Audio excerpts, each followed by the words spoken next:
What's up, everybody? Welcome back. Hope everybody's having a great day or night whenever you're watching this. We got to talk about Anthony Edwards. What do you think? Where do you think he ranks amongst NBA shooting guards? Because for me, it's no lower than number one. I love guys like Booker and Mitchell, but man, he does everything at an elite level, but he defends at an elite level. He's the sole creator on a team that's very damn good, and you can't give him enough credit because the dude's only 22 and he just wiped the floor where there's arguably maybe two Hall of Famers on the other team, Booker and then obviously Kevin Durant, but he was by far the best player on the floor. Like, by far. It wasn't even close.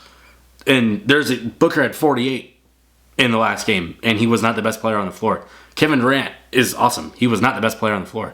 It was Anthony Edwards. And you'll see a lot of people that are like, all right, Ant-Man's next up. I don't think he's next up. I think he's right now, and I think he's the foreseeable future. I don't believe it. Like, there's nothing that you've seen from him to where it's like, damn, he maybe give him another year. Like, no, it's now. This is what he is. He's that damn good. And I love that we have this two-way guy that wants to play every night in the regular season and is also a leader at the same time and is getting better and better and better, and he's only 22. That's such a crazy dynamic because it doesn't happen that way for so many players, but he's become that guy. Like, he's become him, as they like to say. So yeah, let me know in the comments where you rank him amongst two guards. We're going to talk about that round one series against the Suns, kind of going forward too, because I think it was really just a dynamic show. It was just a show to watch him out there. So yeah, if you're new to the channel, please subscribe. If you like this kind of content, please like the video. Pretty simple. But let's talk about round one against the Suns because my boy was out there and absolutely dominated everyone. Quick little stat dump for you guys. 31 points, 8 rebounds, 6 assists with 2 steals per game, 3.5 threes made per game, 44% from 3 and 51% from the field. So basically 50, 40, and dropped a 30 piece. Played awesome defense. Rebounded the ball. He literally did everything on the floor. He almost averaged a block. There was every little stat thing you could check he was doing. And the 31 points and the three-point shooting and all that is awesome, right? The three-point shooting in particular is awesome to me because it's all off the bounce. None of it's like sitting in the corner waiting for it. It's all off the bounce with somebody right in front of him. Or coming off screens. Like, it's a contested pull-up, and he was cashing them things. You look in the second half of Game 4, he had 8 points going into the second half. Finished with 40. And I'm telling you right now, that fourth quarter, those shots were not hitting the rim. It was all net. And it didn't matter what Phoenix did. They tried to double him. They tried everything, and it didn't matter. And I think that's where when you get to the point of being that unguardable, where it doesn't matter anymore, that's when you've broken you've broken the glass ceiling. And he's broken out. That's what I think we're at with him. So we can talk about the 31 points, the great three-point shooting, the rebounding, the creation for his teammates. But he was out there, and it wasn't like he was just out there, getting up 30 and then just hooping, playing offense. He was guarding Kevin Durant, Devin Booker, and Bradley Beal basically the entire time. One of those guys, he was dealing with one of them. And succeeding, for that matter. Every game had a highlight defensive play from him. You have Booker trying to go for, I don't know if he was going to try and dunk it, but it got smashed at the end of the fourth quarter, like 2-3 minutes left in the game of Game 4. Anthony Edwards is there, help defense, clutched up right there. So when you package that all together, you just have an absolute superstar, and there's no way to, you can't put him down. One, there's no way that you can hate the guy. Personality-wise, he's freaking hilarious. And I think another thing, we're keeping this going right now, he holds his dudes accountable every single night. Like, you see him in the post-game press conference, like, oh, how did it go with, Cat and everything, and, keeping him, whatever, blah, blah, blah, blah. He just said, I told his ass to stop fouling. And it's like, Cat's like, yeah, he's right, he told me to stop fouling. And you get a better player out of it, right? Because Cat was fouling quite a bit in games 2 and 3, I believe. It was an issue. And, to have your best player say, look, you got to cut that out, or otherwise this is not going to be an easy sweep.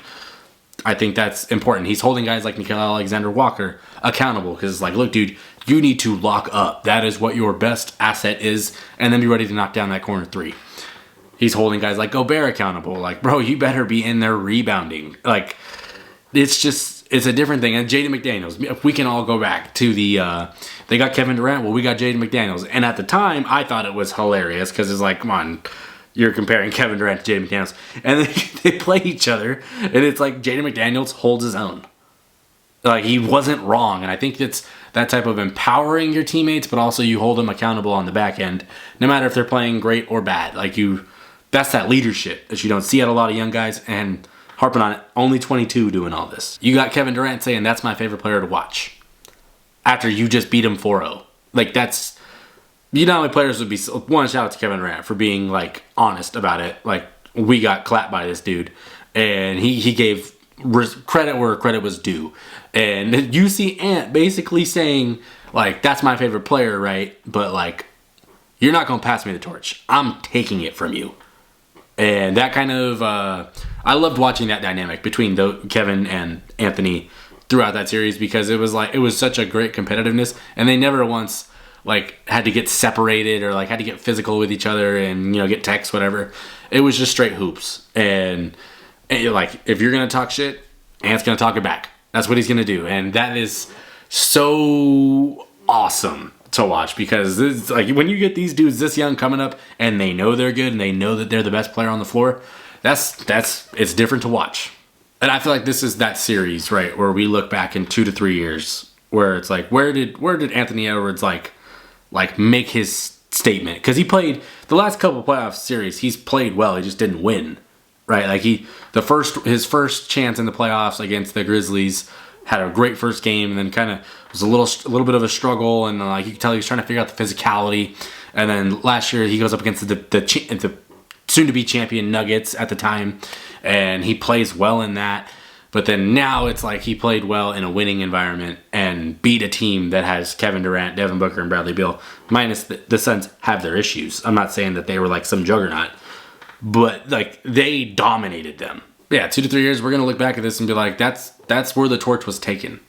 Like, that is where this is, where when people are like, damn, he's only 25 and he's already got all these accolades and he's really damn good and he's got so much more of a career to go. We're going to look back at this and be like, when he played Kevin Durant, did really well defensively, and then dominated him on the other end. This is what we're going to talk about. This is where we're going to be able to pinpoint this whole thing. But yeah, let me know in the comments, where do you rank Anthony Edwards amongst two guards, shooting guards? Where do you rank him? It's really hard to rank some of these positions, just because so many two guards sometimes play point guard and stuff like that. But Anthony Edwards he's a shooting guard. That is what his role is. That's his position, and he's number one for me.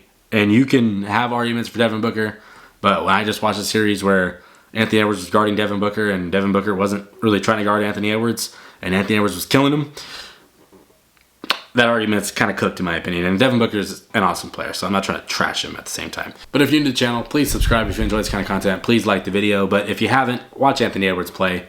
He's a human highlight reel, and he's going to be, already is one of the very best players in the league, and you got another 10, 15 years of this. So if you're in the Timberwolves division, good luck. It's not going to be fun, but as someone who just loves to watch good basketball, Anthony Edwards is... Fun fact for y'all, Anthony Edwards was my very first YouTube video. And it was 2 years ago. And I think the title was Anthony Edwards is a Star. I might have been a little early to the party, but it's... Ultimately, like, I have fun looking at that, because this is somebody that whose bandwagon I've been on for a long time, and it's great to see it get the exposure on the national stage, because, you know, plays in Minnesota Timberwolves, they don't get that kind of notoriety, so it's awesome to see on that side. But I appreciate y'all for watching. Peace.